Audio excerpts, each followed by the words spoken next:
Hello ladies and gentlemen, and welcome back. In today's video we are going to talk about the 555 timer mode, which is the bistable mode, alright, or mode.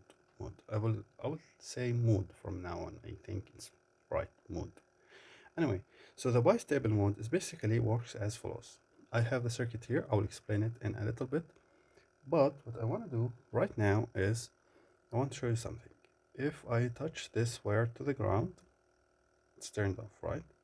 If I touch this one to the ground, now it's turned on. So I just touch it momentarily, right? It will stay on, so the output of the 555 timer will be high indefinitely until I switch this or just touch it. Simple touch like this, and now it will turn off indefinitely. Then if I touch this, it will turn on indefinitely, and so on. All right. So the bistable mode actually is the simplest one to do with a 555 timer. So let's explain it. As you can see here, we have R1 and R2.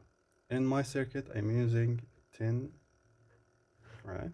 So let me make it visible to the camera. 10K and 10K, all right? Both R1 and R2 are 10K resistors. Now, also in the output, I'm connecting the output to a 330 ohms, then an LED in case you are interested, then to the ground. All right. So this is the complete circuit I have here, right? Now, this is how it works.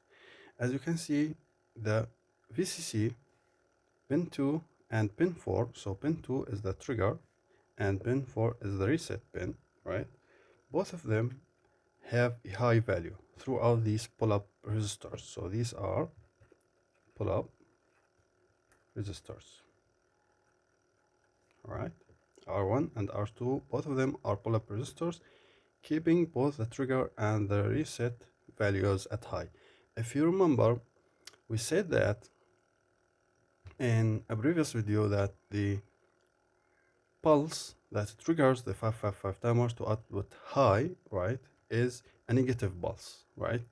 So when we connect this pull-up resistor R1, right, which is connected to T1 to the ground, right, so this goes to the ground, then this negative pulse, right, will trigger the 555 timer to output high, which turns on the LED, which is this one right here, right? This is it, all right? Now, the reset also, in order to reset the 555 timer, it needs a negative pulse. So, if this pull-up resistor, we do the same, we connect it to the ground, sending a negative pulse like this, all right? Let me show you, actually, turn it on.